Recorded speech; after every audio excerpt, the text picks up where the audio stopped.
Históricas, el podcast de historia de la Universidad Nacional Autónoma de México.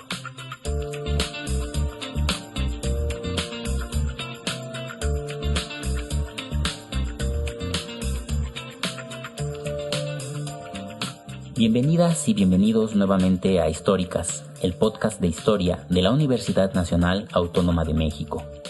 En esta ocasión conoceremos la historia del niño Bohigas, una investigación sobre el secuestro infantil y sobre las reacciones que ello suscitó en la sociedad mexicana de los años 40.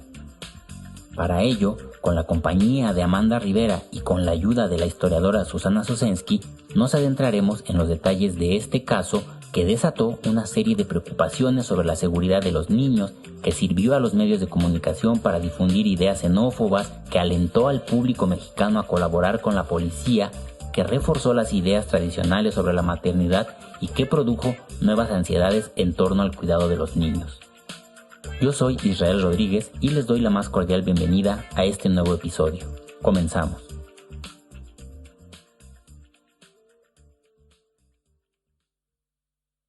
El 4 de octubre de 1945, la familia Bohigas, una familia de clase media que vivía en la colonia Juárez de la Ciudad de México, vivió el peor día de su vida. El más pequeño de sus hijos, Fernandito, fue secuestrado en la puerta del edificio. Ana María Bohigas dejó a su hijo en el área común de la vivienda para que jugara con otros niños. Media hora después, le avisaron que el niño había desaparecido. A diferencia de los centenares de expedientes de secuestros de niños pobres que la policía capitalina había dejado sin resolver, la desaparición de Fernandito mereció una exhaustiva investigación. Se asignaron diversos agentes para vigilar las entradas y salidas y el paso de transeúntes cerca de la casa de los Bohigas y se intervinieron los teléfonos. Mientras la mortificada señora Bohigas atendía a los visitantes y curiosos contestando innumerables llamadas, el agotado padre acudía a las oficinas de policía o acompañaba al famoso comandante Chucho Galindo a seguir las más de 400 pistas falsas que aparecieron en los más de 6 meses que duró el secuestro. Para apresurar el hallazgo de su hijo, el matrimonio Bohigas decidió ofrecer una gratificación de 5,000 pesos a quien facilitara información sobre el secuestro. Esto era extraño a ojos de los mexicanos.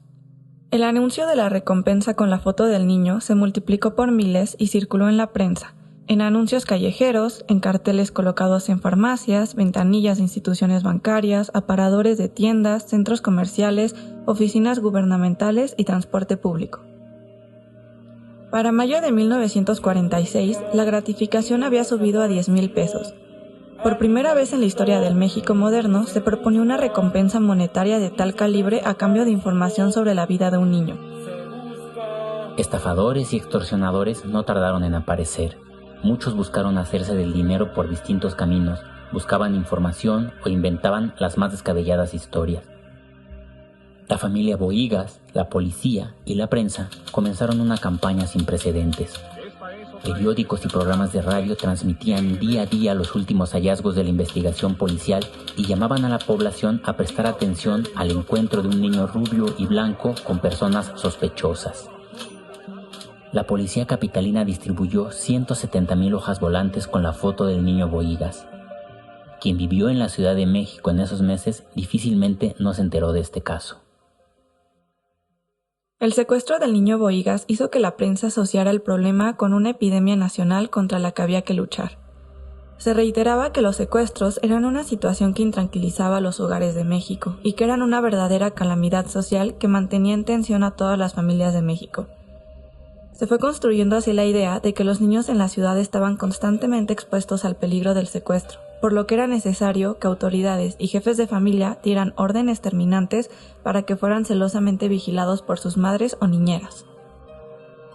La prensa aseguraba la existencia de un clima de angustia colectiva que había ocasionado un fuerte descenso en la asistencia a las escuelas en la capital del país debido al pánico que existía entre los padres de familia por la desaparición de los niños. Aunque la mayor parte de las familias siguió con el curso de sus vidas e hizo caso omiso a las alarmantes noticias propagadas por la prensa, el miedo al secuestro infantil se fue traduciendo, en especial después del caso Bohigas, en un conjunto de prácticas que limitaban la presencia de la infancia en el espacio público. Para entender un poco mejor a qué nos referimos cuando hablamos de los niños en el espacio público, escuchemos lo que nos dice la historiadora Susana Sosensky. Pues históricamente las sociedades han ido determinando qué cuerpos pueden estar en el espacio público y cuáles en el ámbito privado. Y en ese sentido, el orden del espacio sirve, entre otras cosas, para indicar también el lugar de los cuerpos en la sociedad. Y los niños y las niñas han sido forzados generalmente a ocupar determinados espacios que también buscan limitarlos, constreñir sus actividades, sus experiencias y regular el comportamiento de sus cuerpos, incluso definir lo que se espera que hagan en esos espacios. En la segunda parte de la década de los años 40, decenas de notas y artículos periodísticos en ese sentido se enfocaron en impedir que niños y niñas estuvieran sin vigilancia en el espacio público. Entonces, lo que la prensa y la narrativa periodística decía era de que los padres debían siempre acompañar a niños y niños en su trayecto a la casa, en su trayecto a la escuela, que debían ser observados mientras jugaban en los patios de las vecindades o mientras jugaban en los parques, más allá de que muchos niños y niñas pues circulaban por el espacio público muy entrado el siglo XX con total autonomía, pero las narrativas de la prensa enfatizaban en los miedos que generaba esa ocupación del espacio público. La campaña mediática para cerrar filas en torno a la protección de la infancia por medio de su exclusión del espacio público buscó transformar algunas prácticas cotidianas. El subdirector general de Educación Primaria en la Ciudad de México, por ejemplo, dijo que las alumnas serían entregadas en la puerta de la escuela a sus padres y que se prohibiría la salida de alumnos a la calle en horas de clase, lo cual sugería que antes de eso, niños y niñas podían salir de la escuela a cualquier hora. Estas limitaciones se legitimaban en nombre de la infancia, de su protección y su futuro. Javier Rojo Gómez, el gobernador del Distrito Federal, giró órdenes urgentes al jefe de la Policía Capitalina para que investigara todas las informaciones publicadas en los periódicos y revistas, ordenó a policías y agentes de la judicial que vigilaran las escuelas, llamó a establecer brigadas para proteger los jardines, las calles y, en general, todos los puntos donde concurrieran niñas y niños. Las autoridades intentaron apoyarse en la Policía Tutelar, que era un organismo creado en 1942 y que tenía todas las funciones de la policía, pero que estaba destinada a aprender solo a niños y adolescentes con el supuesto fin de protegerlos. El periódico El Nacional consideraba el trabajo de esta policía para niños como un éxito gubernamental, pues aseguraba que en 1946, gracias a las razias en calles, plazas, hoteles, burdeles y cabarets de la ciudad, se habían localizado a varios niños perdidos y recuperado a algunos que habían sido secuestrados, especialmente con fines de explotación sexual. Ante la falta de resultados en la protección de la infancia y especialmente en la localización de víctimas y criminales, muchos ciudadanos decidieron involucrarse en las investigaciones. Sin embargo, a diferencia de otros sujetos riesgosos como los pistoleros, los cinturitas o los proxenetas, que adoptaban la vestimenta del pachuco o del pistolero, o que incluso eran reconocidos por su gestualidad, el miedo que generaban los robachicos mucho tenía que ver con su camaleónica capacidad de ocultarse. No tenían vestimenta, clase o género definidos.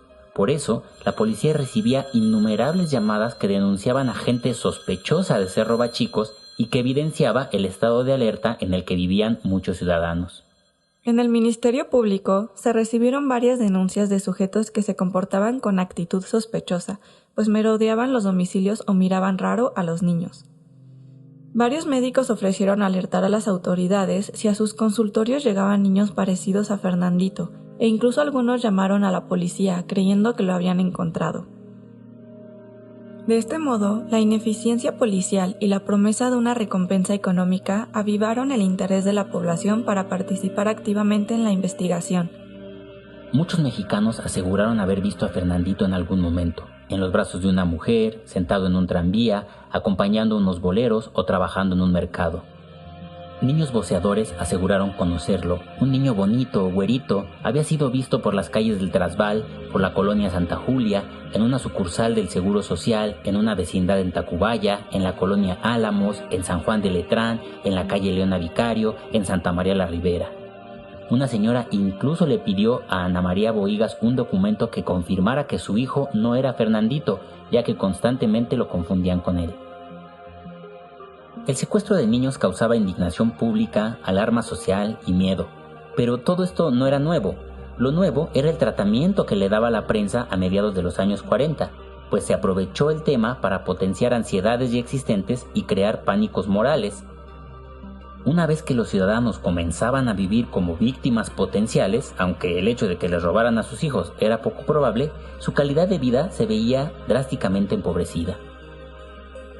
En México, este clima de ansiedad y de sospecha se convirtió en terreno fecundo para la manifestación de reacciones populares violentas hacia el plagio de niños. Los secuestros infantiles, la ineficacia policial y la incitación de la prensa a la violencia contra los secuestradores provocaron que algunas personas consideraran tomar en sus manos la administración de la justicia. En noviembre de 1945, por ejemplo, el Nacional señaló que como resultado del estado de alarma que existía en la población, un hombre había estado a punto de ser linchado, acusado de querer raptar a un niño que resultó ser su propio hijo. ¿Qué expresaban los linchamientos? Pues la interpretación social de una comunidad sobre lo que consideraba que eran agresiones contra la infancia y las familias, y al mismo tiempo reforzaban las fronteras entre las conductas que la comunidad toleraría o no toleraría. Y si bien esta nota del Nacional parecía denunciar la exagerada reacción de la gente, en realidad también eludía el hecho de que el propio diario estaba divulgando información no comprobada. Entonces tenemos un relato periodístico que oscilaba entre el melodrama, la presentación de la información y también una disimulada invitación a la revancha popular. Nunca quedaba del todo claro si la prensa presentaba noticias de linchamientos o atizaba el fuego para que estos ocurrieran. Y a las veladas invitaciones al linchamiento, también la prensa mexicana sumó otras invitaciones que eran perseguir a ciertos grupos de extranjeros. Desde los años 20, las bandas criminales internacionales se convirtieron en una de las pasiones de la prensa. En torno al caso Bohigas, los periódicos mexicanos insistieron en que los raptores de Nandito eran miembros de peligrosas bandas de delincuentes internacionales. Los estigmas de aquellos grupos que resultaban peligrosos para la infancia en los años 40 se concentraron en algunos grupos de la población que tenían en común haber sido calificados como indeseables desde hacía varias décadas, como los gitanos o los chinos, o como depositarios de imaginarios xenofóbicos, como los estadounidenses. La Nota Roja se encargó de reproducir estos estereotipos publicando rumores sobre niños secuestrados que serían explotados y utilizados como mendigos por gente perversa de China, que, se decía, los colocaba varios meses en vasijas con el objetivo de deformarlos físicamente, de enceguecerlos y luego utilizarlos para pedir limosna. Aunque la población china fue objeto de especulaciones, estas se concentraron sobre todo en los colectivos gitanos. El caso Bohigas causó una importante circulación de cartas y denuncias sobre estos grupos, comunidad sobre la cual existía un estereotipo de larga data que los perfilaba como ladrones de niños. En México también hubo muchas expresiones de antigitanismo que construyeron imágenes de los romaníes como comunidades cargadas de estereotipos negativos, muy variados. Y esto venía ya de tiempos atrás. Hay muchas narrativas que hablan desde el medioevo, por ejemplo, se asustaba a los niños con historias de gitanos que se los iban a llevar si se quedaban solos en el bosque. Y la representación que hizo la literatura infantil de los gitanos pues afectó y terminó también construyendo una marginación de estos grupos étnicos en ciertos espacios. Y en el siglo XVII, por ejemplo, en la península ibérica, la alteridad gitana se asoció con la antropofagia y el robo de niños. Y, sin embargo, estas acepciones negativas y hostiles hacia esas minorías étnicas pues tenían mucho más de construcción fantasiosa, xenofóbica, racista, que de situaciones conformadas en efecto por las experiencias de estos grupos asentados en México. A partir del secuestro de Bohigas, el jefe del Servicio Secreto de la Policía del Distrito Federal pidió vigilancia especial a las caravanas gitanas e incrementó la persecución contra esta comunidad. El 22 de octubre de 1945, por ejemplo, el jefe de la Policía del Distrito Federal escribió un telegrama a su homólogo en Guadalajara, en el que daba a conocer que tenía información acerca de que en Chapala se encontraba una tribu de gitanos que, según un informante, llevaba un niño robado que podía ser el niño Bohigas. El rumor xenofóbico, esparcido por la policía por medio de la prensa, había provocado múltiples cartas y denuncias anónimas con pistas desordenadas y claramente marcadas por la discriminación basada en prejuicios raciales. En los primeros días de 1946, la policía del Distrito Federal seguía todavía la línea de los gitanos como responsables del secuestro de Bohigas. El carácter itinerante de la comunidad gitana, pero especialmente la falta de evidencias, agotó las posibilidades de esta línea de investigación. A pesar de la insistente construcción de los gitanos como plagiarios, finalmente la policía y la familia descartaron que el delito hubiera sido perpetrado por personas pertenecientes a esta comunidad. El racismo hacia gitanos, indígenas o negros convivió con la xenofobia hacia los extranjeros que provenían de Europa o de Estados Unidos. No obstante, la xenofobia convivió por supuesto con la xenofilia hacia los estadounidenses. La posibilidad de que Fernandito hubiera sido secuestrado y llevado al otro lado de la frontera norte daba esperanza a todos aquellos que admiraban el país vecino, pues mientras las gringas eran sospechosas, el sistema estadounidense de justicia gozaba de cierta credibilidad. El rumor de que eran las estadounidenses las que secuestraban niños en México parece haber comenzado con una nota del Universal. En esta nota se señalaba que los niños blancos, de cabellos y ojos claros, eran robados y vendidos a las señoras norteamericanas. Estas, se decía, eran esposas de combatientes de la guerra que estaban por regresar y a quienes se les presentaban supuestos hijos para evitar divorcios. Este rumor fue tan fuerte que los legisladores debieron discutir las sospechas acerca de aquellas peligrosas mujeres. En la Cámara de Diputados se indicó la conveniencia de que las autoridades de migración vigilaran más estrechamente los puertos fronterizos. En el Senado, Gabriel Leiva Velázquez, quien meses después asumiría la oficialía mayor de la Secretaría de la Defensa Nacional, insistió en que debía redoblar la vigilancia en las fronteras para evitar que niños mexicanos pasaran a Estados Unidos sin la debida documentación. El jefe de la policía, Ramón Pérez Delgado, solicitó al secretario de Gobernación que girara instrucciones a todas las aduanas para prohibir la salida del niño Bohigas del país. Las sospechas hacia las viudas estadounidenses se materializaron en Margaret Bartlett, una neoyorquina de 51 años cuya vida parecía un cúmulo de infortunios. Como vivía cerca de los Bohigas, los vecinos denunciaron su repentina desaparición días antes del secuestro. Sin embargo, pronto la policía pudo comprobar que entonces ella estaba en Cuba y que nada tenía que ver con el caso. El 11 de noviembre de 1945, en vista del poco éxito obtenido, se designó al comandante Jesús Galindo como encargado de la investigación. Jesús Galindo tenía varios triunfos en su haber. A él se le atribuía, por ejemplo, la captura en 1941 de un grupo de asaltantes del Hotel Ritz, la del ladrón que había robado 348,000 pesos en el Banco Internacional y la aprehensión del asesino de la señora Sluter en 1945. Desde que fue designado, Chucho Galindo, junto con sus agentes, recorrió diariamente las colonias del Distrito Federal, entrevistó a la gente, pidió informes sobre los habitantes del barrio y las familias con niños pequeños, colocó agentes para vigilar diversos puntos de la ciudad, escuchó las llamadas telefónicas de la familia, investigó cada una de las cartas que recibían e intentó seguir todas las pistas que iban surgiendo hasta que finalmente dio con la secuestradora. Vamos a una pausa y volvemos. El podcast que estás escuchando forma parte del proyecto de comunicación pública de la historia que lleva adelante el Instituto de Investigaciones Históricas. Como parte de este proyecto, el Instituto publica también una serie editorial dirigida a públicos amplios y a estudiantes de los niveles medio superior y superior. Si visitas la página históricas.unam.mx y entras a la sección Comunicación Pública de la Historia, podrás conocer todos nuestros títulos. Todos nuestros títulos se encuentran a la venta en la librería del Instituto de Investigaciones Históricas a precios verdaderamente accesibles. Además, en la página del Instituto de Investigaciones Históricas encontrarás centenares de publicaciones en acceso libre, muchas de ellas autoría de la doctora Susana Sosensky, cuya investigación continuamos relatando. La raptora de Nandito se llamaba María Elena Rivera Quiroga, una mujer de 29 años con estudios de contaduría y casada con el dueño de una pequeña fábrica de camas. En su primera declaración dijo que siempre había tenido el deseo de poseer un niño. Ante su dificultad para embarazarse, luego de algunos tratamientos médicos, había iniciado trámites de adopción en la casa de cuna en la Ciudad de México. María Elena estaba tan segura de que le darían un bebé que mandó imprimir participaciones del nacimiento y las repartió entre sus familiares y amigos. Sin embargo, su solicitud fue rechazada.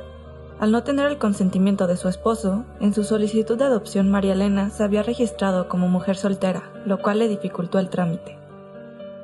En México, y esto lo estudió muy bien Anne Bloom en su libro, el sistema de adopción favorecía a aquellas mujeres que dependían del ingreso de un esposo y que podían pagar servidumbre, es decir, más asociadas a las clases medias y altas.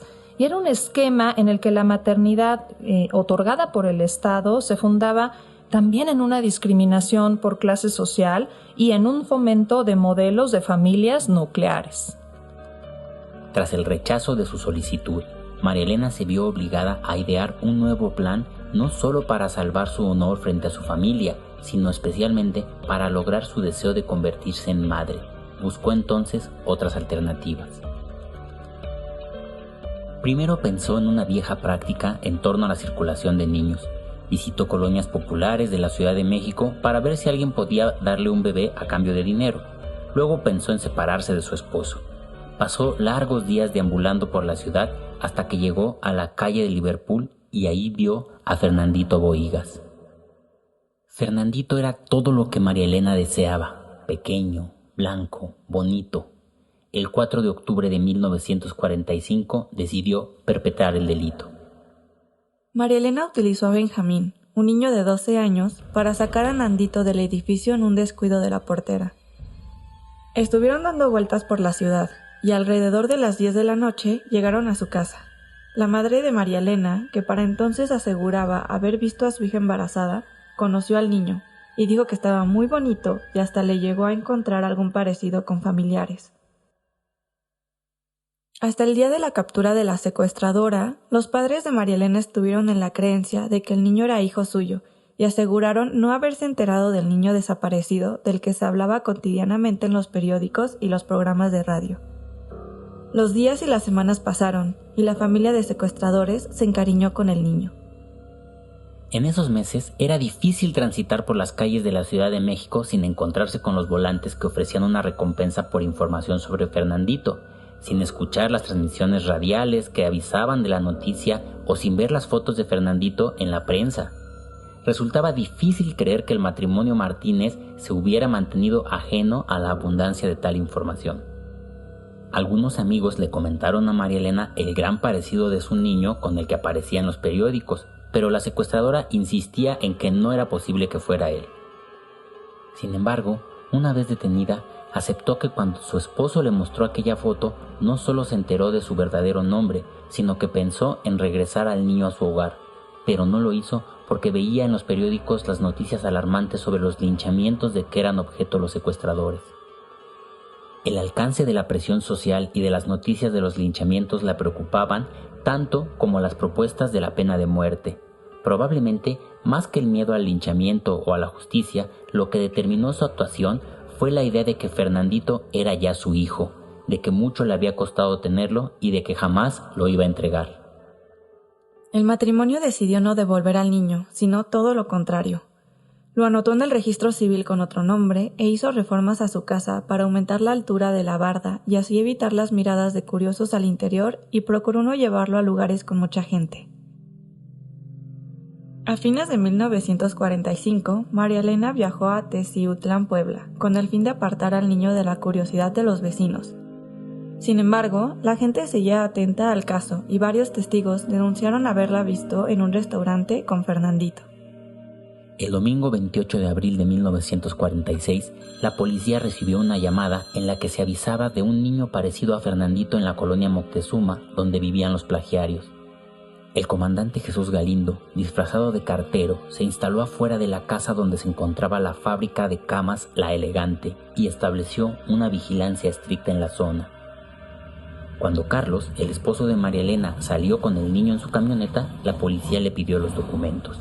Sin embargo, el acta de nacimiento apócrifa no coincidía con la edad del niño dentro del auto. Así fue como la policía recuperó al niño. La prensa relató que la mamá de María Elena se aferró a Fernandito tratando de impedir que la policía se lo quitara. «Es mi nieto, es mi vida entera, déjenmelo», gritaba la falsa abuela mientras la policía la separaba a la fuerza. Sin embargo, ocurrió lo que nadie esperaba. Los vecinos, que miraban cómo el comandante Galindo y sus hombres sacaban al pequeño de casa de los padres de la secuestradora, intercedieron por los secuestradores y poco faltó para que se produjera un zafarrancho. En este caso, los vecinos, a diferencia de otros que antes habían clamado por el linchamiento de los robachicos, defendieron la maternidad de la secuestradora y con esto las reacciones populares ante el caso dieron un viraje. Mientras el señor Fernando Bohigas y su hijo se abrazaron en el reencuentro, Galindo tuvo que explicar al enfurecido vecindario que la policía estaba recuperando al famoso niño secuestrado. María Elena fue acusada por la Cuarta Corte Penal de los delitos de robo de infante contra el Estado Civil, falsificación y uso de documentos falsos y fue sentenciada el 12 de junio de 1948 a purgar una pena de 12 años de cárcel y a pagar 300 pesos de multa. Su esposo fue condenado a 1 año de prisión y a 100 pesos de fianza. Como presa, la secuestradora solicitó ser comisionada para prestar servicios en los talleres del penal. Llegó a ser escribiente y profesora encargada de los cursos de alfabetización de mujeres. Cuando ya nadie se acordaba del apasionante caso que tuvo a toda la República en constante expectación, la prensa dio la noticia de que María Elena, todavía en prisión, estaba embarazada. Dicha noticia conmovió a un sector de la opinión pública conformado por diversas mujeres y mostró otra cara de las reacciones sociales hacia este caso.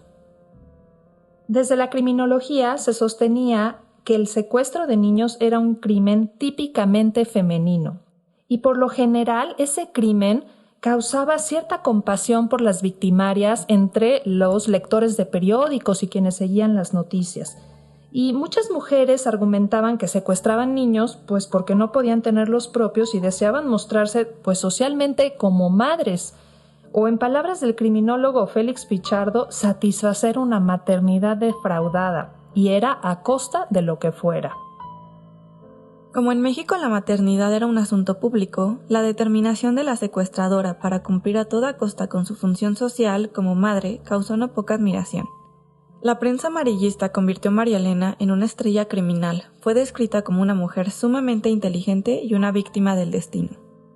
El embarazo de la plagiaria motivó peticiones de las internas de la cárcel para que las autoridades la dejaran salir para tener a su hijo fuera del penal.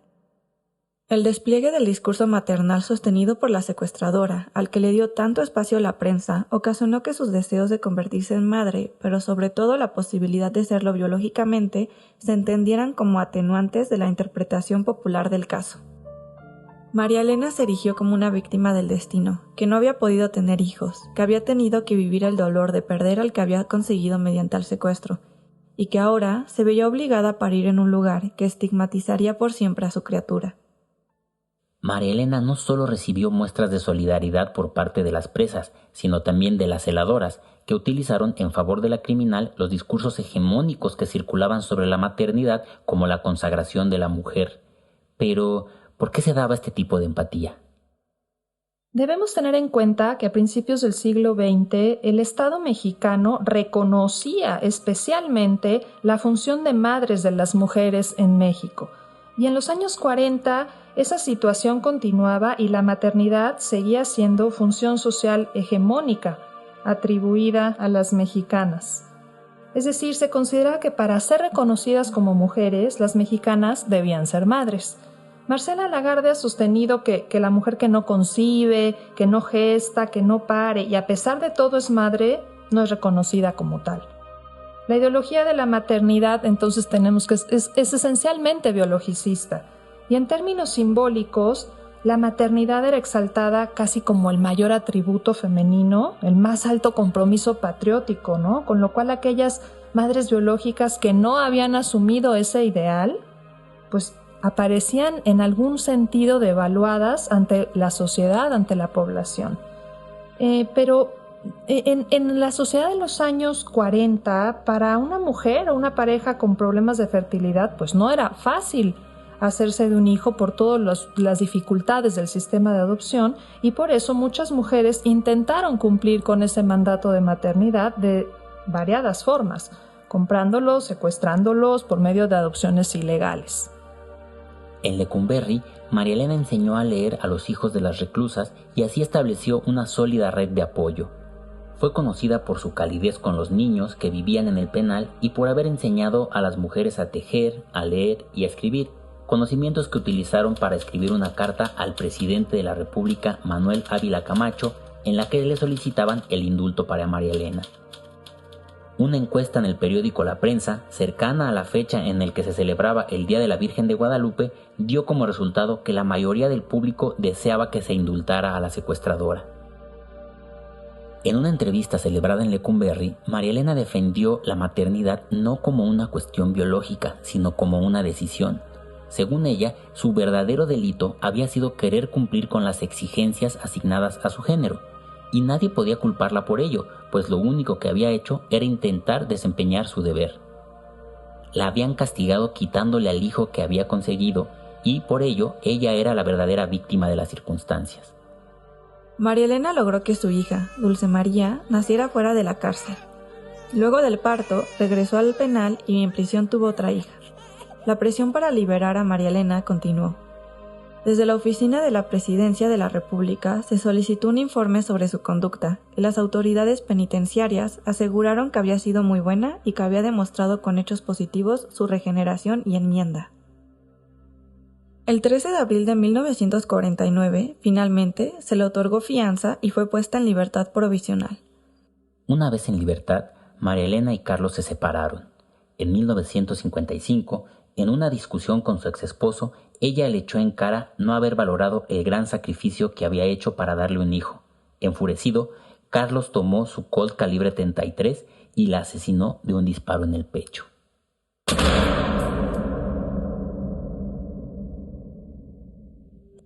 El caso Bohigas fue el secuestro infantil con mayor exposición pública y mediática en el México del siglo XX. Generó numerosas notas periodísticas, entrevistas, fotos, cartas, una película de Ismael Rodríguez en 1946 y otra de Miguel Zacarías en 1954. Se usó como argumento de una obra de teatro, en historietas, anuncios publicitarios y programas de radio. Dio pie a la creación de asociaciones civiles contra el plagio de niños y llevó incluso a una reforma del Código Penal. Fernandito Bohigas, de 2 años y 4 meses, de cabello castaño claro y tez blanca, hijo de un contador público y una ama de casa, fue convertido en el símbolo de la vulnerabilidad de los niños en la tan compleja como moderna Ciudad de México de los años 40. Su caso también se aprovechó para reforzar los valores que asociaban la feminidad con la maternidad y esta con la más crucial de las tareas de la mujer. Con este episodio esperamos contribuir desde el conocimiento histórico a un debate necesario sobre el lugar que pueden y deben ocupar los niños en el espacio público. Pero también queremos visibilizar cómo el miedo social se puede traducir fácilmente en reacciones clasistas o racistas contra sujetos o comunidades específicas. El episodio El niño Bohigas y el secuestro infantil en México está basado en el tercer capítulo del libro Robachicos, Historia del secuestro infantil en México 1900-1960 de la historiadora Susana Sosensky, publicado por el Instituto de Investigaciones Históricas y la editorial Grano de Sal. Con base en este texto, el guión fue escrito por Susana Sosensky, Israel Rodríguez, Alejandro Martínez y Cristina Ceja. En la locución me acompañaron Amanda Rivera y Susana Sosensky. El diseño sonoro y la edición estuvieron a cargo de Andrés Tulcanazo y la producción general fue de Israel Rodríguez. En Históricas también participan Onyx Acevedo Frometa en el diseño gráfico, Claudia Arriaga en la programación web y Sandra Torres en la coordinación de servicio social. El podcast Históricas forma parte del proyecto de comunicación pública de la historia del Instituto de Investigaciones Históricas de la UNAM. Si quieres saber más sobre esta y otras historias, puedes visitar nuestra página históricas.unam.mx y entrar a la sección Comunicación Pública de la Historia. Puedes escuchar todos nuestros episodios directamente en esta página o visitar nuestros canales en Spotify y YouTube. Para conocer todas nuestras actividades, búscanos como Históricas Podcast en las redes sociales. Yo soy Israel Rodríguez y las y los espero en el siguiente episodio de Históricas, el podcast de historia de la Universidad Nacional Autónoma de México. Hasta pronto.